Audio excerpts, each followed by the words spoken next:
Hello friends, welcome to the NCERT sessions. Today I am going to explain the textbook in Geography for class 6.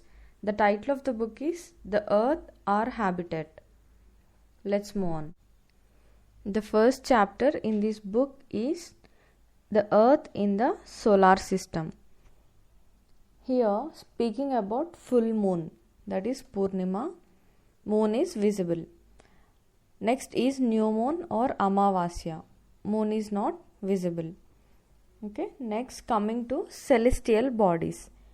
Celestial bodies are nothing but the bodies present in the universe which are hot, have their own heat and light. We call it stars.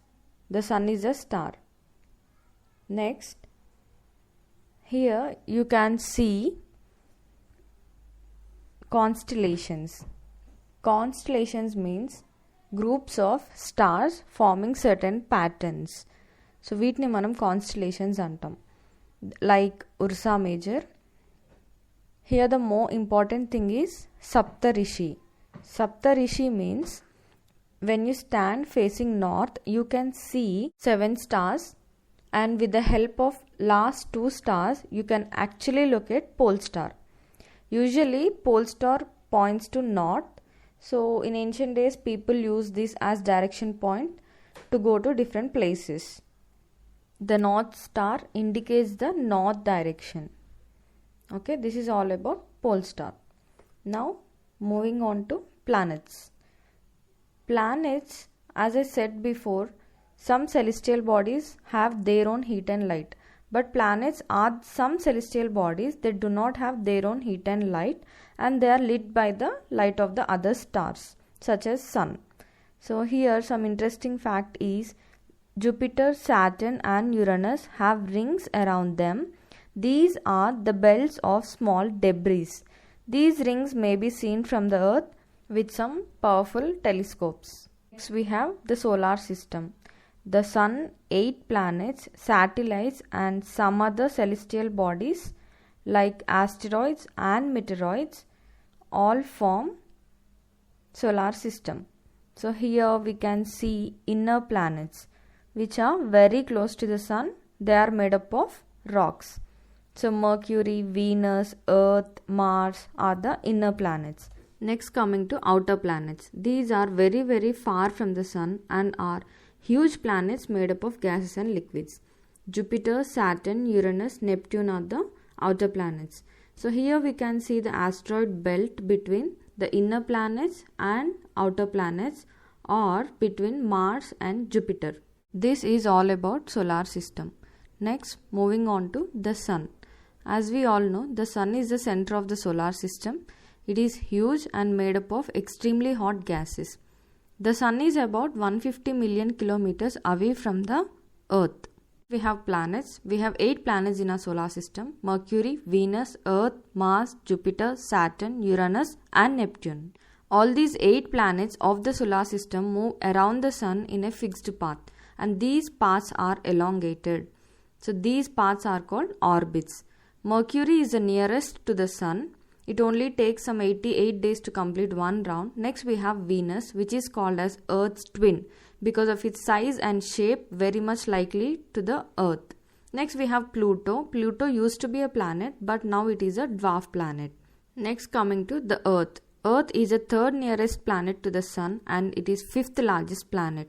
So it is slightly flattened at the poles. This is why it is described as a geoid. Geoid means bulged at the equator and flattened at the poles. This is why we say gravitational pull is more at poles and less at equator, because equator is farther, so gravitational pull is less, whereas at poles the gravitational pull is more. So geoid means the earth-like shape. Next, moving on to the other point here is the earth appears blue because its 2/3 surface is covered by water. It is therefore called as blue planet. Next coming to moon.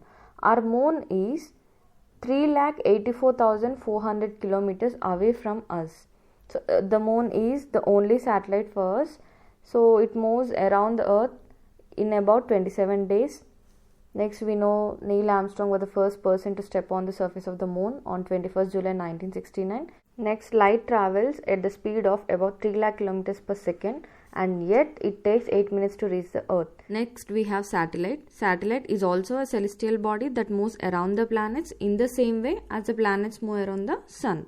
So, a human-made satellite is an artificial body. It is designed by the scientists to gather information about the universe or for communication. It is carried by a rocket and placed in the orbit around the Earth. So some of the important Indian satellites are Ncert, IRS, EduSat, etc. So next we have asteroids. Apart from stars, planets and satellites, there are also some numerous tiny bodies which revolve around the sun, and these are called asteroids. As I said before and as I've shown before, asteroids are found between the orbits of Mars and Jupiter. So scientists say that they are also the parts of the planets which exploded many years back. Next we have meteoroids. So these are the small pieces of rocks which move around the sun. So sometimes what happens is they come near to the earth and tend to drop upon it, or they come inside the earth due to the friction of the earth. So they get heated up and burned. But sometimes what happens is meteor, without being completely burnt, falls on the earth. So this creates a halo on the earth. Next we have Milky Way galaxy. This galaxy is a cluster of millions of stars. So our solar system is a part of this galaxy. So in ancient days, people used to imagine it as a river of light flowing in the sky. So it is called as Akash Ganga. So generally what is a galaxy? Galaxy is a huge system of billions of stars, clouds, dust and gases. And these millions of such galaxies make a universe. Okay, by this